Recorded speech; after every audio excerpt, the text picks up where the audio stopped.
Okay चलिए। Hello student, कैसे हैं आप सभी? आपका स्वागत है आपकी अपनी क्लास विद्या क्लासेस में। तो जैसे कि आपको पता है कि हम लोगों का सेशन लगातार डेली आपके सामने आ रहा है और आज हम लोग पढ़ने वाले हैं आपका उत्सर्जन वाला टॉपिक, ठीक है ना। जैसे कि आपको पता है आपने पोषण पढ़ा, फिर आपने श्वसन पढ़ा, उसके बाद हम लोग क्या पढ़ने वाले हैं? उत्सर्जन हम लोग पढ़ने वाले हैं, ठीक है। तो आज का हेडिंग डाल लीजिएगा आप सबसे पहले।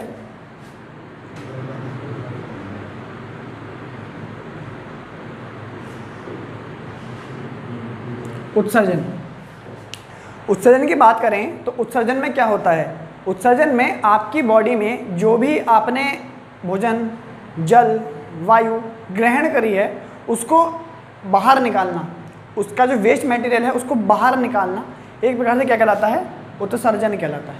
एक प्रकार से कहला रहा है उत्सर्जन कहला रहा है। उत्सर्जन का एक शाब्दिक अर्थ ये भी है किसी चीज़ की उत्पत्ति करना, ठीक है। तो यहाँ पर जो वेस्ट मटेरियल है उसकी उत्पत्ति ही हमारा क्या कहला रहा है?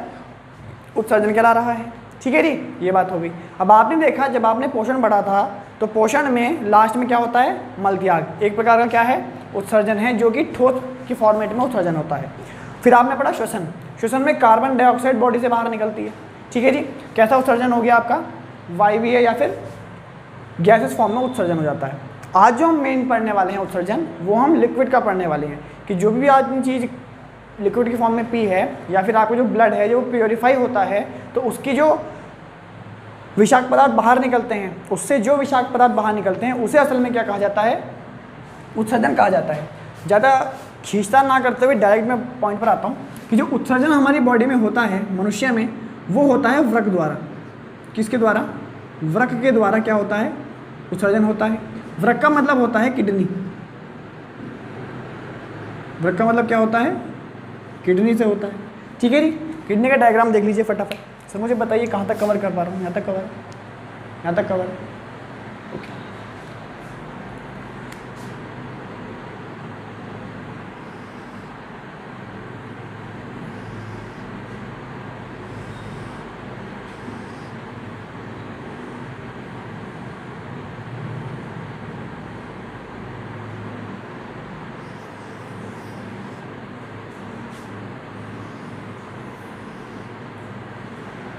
ठीक है साहब, कुछ इस प्रकार से आपका स्ट्रक्चर होता है किसका? वृक्क या किडनी का, ठीक है जी। वृक्क का काम क्या होता है? वृक्क का काम होता है कि आपकी बॉडी में जितना भी ब्लड है और वह सारा ब्लड कहाँ पहुँचता है? हृदय के बाद आपका किडनी में पहुँचता है। और आपके किडनी का एक सिंपल सा वर्क अगर बताया जाए तो सिंपल सा वर्क ये है कि इसका काम है फिल्ट्रेशन करने का। आपके ब्लड को छानने का काम कौन करती है? किडनी करती है, ठीक है जी। जैसा आपने देखा होगा कि हमारे घर में आरओ होता है। क्या होता है? आरओ होता है जो पानी को छानने का काम करता है। उसी प्रकार से हमारे ब्लड को छानने का काम कौन करता है? किडनी करती है। आ रही बात समझ में? चलिए भाई, किडनी क्या होती है? सबसे पहले किडनी से क्वेश्चन बनता है, किडनी का जो आकार है वो राजमा, राजमा या सेम के बीज, सेम के बीज के आकार की होती है। इसके रंग की बात करें तो भूरे रंग की होती है। कैसी होती है? भूरे रंग की होती है, ठीक है जी। आगे चलते हैं। भूरे रंग की होती है। आगे बात करें तो जो आपकी लेफ्ट वाली किडनी है वो राइट वाली किडनी से थोड़ी सी बड़ी होती है। क्या होती है? थोड़ी सी बड़ी होती है। आपने श्वसन में देखा था कि इधर वाला जो आपका फेफड़ा था वो छोटा था, परंतु किडनी में थोड़ा उल्टा है। ये वाली किडनी जो लेफ्ट साइड वाली किडनी है वो राइट वाली की अपेक्षा थोड़ी बड़ी होती है। क्यों बड़ी होती है? क्योंकि इस वाली किडनी को यकृत को स्थान देना होता है। यकृत भी सेट होता है आपके एब्डोमेन में, तो वो किसकी जगह पे सेट होता है? किडनी के साथ ही सेट होता है, ठीक है जी। एक बात हो गई।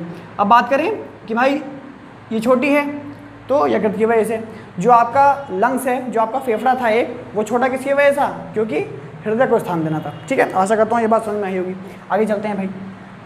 जो किडनी है इसका मेन काम क्या है? इसका मेन काम है रक्त को छानना। रक्त को छानना इसका मेन काम हो जाता है, ठीक है जी। रक्त को छानना या इसके अलावा जो भी आप लिक्विड पीते हैं उस लिक्विड में जो गंदगी होती है उसको अलग करने का काम कौन करता है? आपकी किडनी करती है, ठीक है जी। कैसे करती है भाई? किडनी जो होती है आपकी, किडनी के दो भाग हैं। एक होता है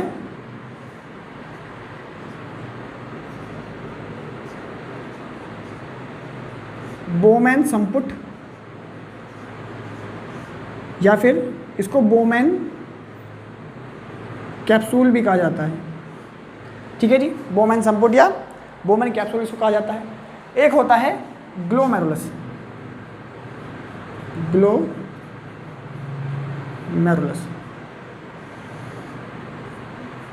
ठीक है जी, बोमेन संपुट या ग्लोमेरुलस।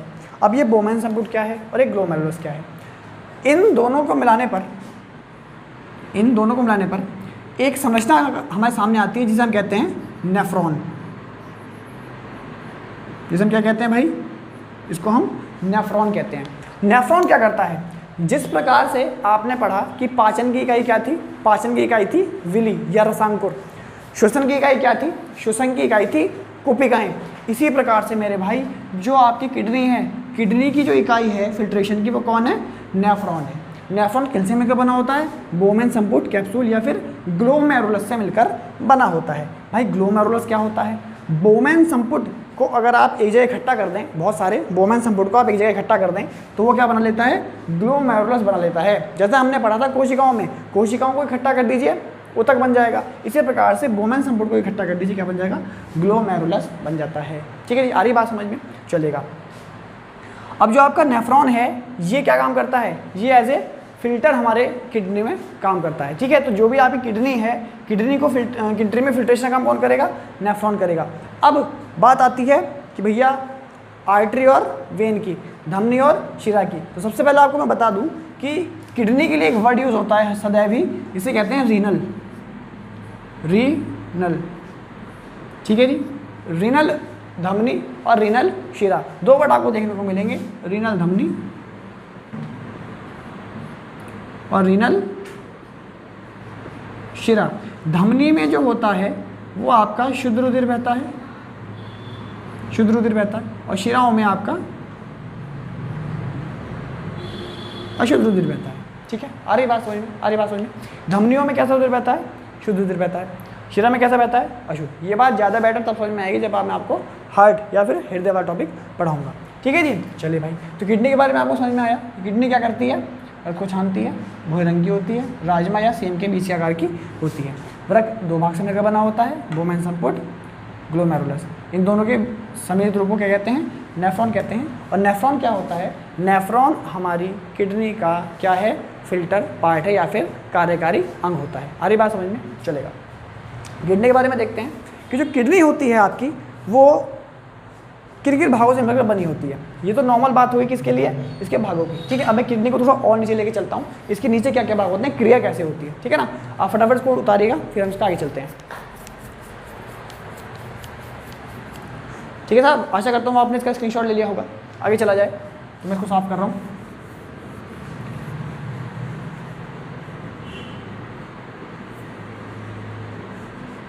चलिए, हमारी किडनी से दो नलियाँ निकली होती हैं।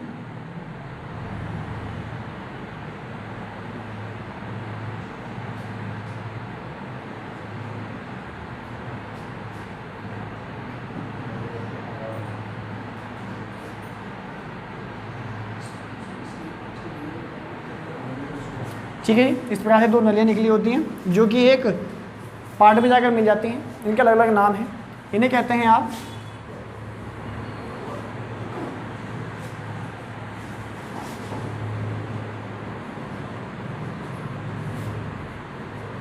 यूरेटर। इंग्लिश में ही ध्यान रखिए, नहीं इंग्लिश में पूछे जाते हैं। ये आता है आपका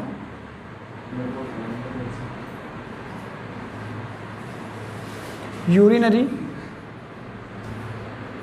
ब्लेडर, और लास्ट निचला भाग जो होता है वो कहलाता है यूरेथ्रा। ठीक है जी, आज का टॉपिक थोड़ा छोटा ही रहेगा, इतना बड़ा टॉपिक भी नहीं है। ठीक है, तो जो भी लिक्विड आपकी बॉडी में आया है वो लिक्विड या वो रक्त, उसमें से जो अशुद्धियाँ हैं वो छनती हैं। जो शुद्ध रुधिर होता है वो आपका बैक कर जाता है कहाँ पर, बॉडी पार्ट में। ठीक है जी, ऊपर वाले पार्ट में यहाँ से पहुँच जाएगा, नीचे वाले पार्ट में यहाँ से पहुँच जाएगा। अब जो विषाक्त पदार्थ है, जो विषाक्त लिक्विड है जो कि आपके यूरिन के फॉर्मेट में बनता है, वो कहाँ पहुँचता है, इस यूरेटर से होता हुआ, नलिकाओं से होता हुआ कहाँ पहुँचता है, यूरिनरी ब्लैडर में पहुंचता है। यूरिनरी ब्लैडर आपके नाभि के नीचे का भाग होता है, ठीक है। यहाँ पर आपका सबसे ज़्यादा जो लिक्विड है वो स्टोर होता है, विषाक्त लिक्विड, ठीक है जी। अब इसमें लगभग 400 ग्राम इसकी क्षमता होती है। कितने ग्राम? 400 ग्राम, ग्राम तो नहीं कहूँगा, लिक्विड है। 400 ml इसकी क्षमता होती है कि ये लिक्विड को स्टोर कर सकता है। उसके बाद आपको डीयूरिनाइज होने जाना ही पड़ता है, ठीक है जी। ये संभावना किसकी हो गई? इसकी हो जाती है। उसके बाद स्टोर होने के बाद आपकी बॉडी से बाहर कौन निकालता है आपके यूरिन को? यूरेथ्रा द्वारा आपकी बॉडी से यूरिन बाहर निकल जाता है, ठीक है जी। ये आपका कॉन्सेप्ट बनता है किसके लिए? आपके उत्सर्जन के लिए, ठीक है साहब। एक बात आपको ध्यान रखनी है, क्वेश्चन अगर पूछा जाए, वैसे आएगा नहीं लेकिन मे भी कुछ भी हो सकता है, तो सबसे ज़्यादा जो उत्सर्जन बॉडी के अंदर होता है वह रात के समय होता है, क्योंकि रात के समय हमारी बॉडी रिलैक्स मोड में होती है, हम कोई और कार्य नहीं कर रहे होते, तो हमारी बॉडी के जो इंटरनल पार्ट होते हैं वो अपनी पूरी क्षमता के साथ कार्य कर रहे होते हैं, ठीक है ना। तो ये बात आपको ध्यान रखनी है कि सारी क्रिया कब होती है? रात को पूरी होती है, तब जाके सुबह हम लोग प्रॉपर्ली हर तरीके से फ्रेश हो पाते हैं, ठीक है। आशा करता हूँ ये बात आपको समझ में आई होगी, ठीक है। इसमें कितना आकार है, क्या है, ये सब आपको क्वेश्चन नहीं पूछे जाते, क्योंकि एक जेन्युइन पेपर बनता है ना, पैड का लेवल है, ज़्यादा हाईफाई नहीं होने वाला। इतनी बात आपको ध्यान में रखनी है, ठीक है साहब। तो ये था आज का आपका टॉपिक, ठीक है। इसके अलावा जो अगला टॉपिक हमारा आएगा वो अभी देख लेंगे कौन सा देना है। मुझे लग रहा है कि मुझे आपको डिसीज़ पढ़ाना चाहिए, तो हो सकता है अगला टॉपिक इसका है, डिसीज़ का है। तो आज के लिए इतना ही। जय हिंद, वंदे मातरम, भारत माता की जय, धन्यवाद।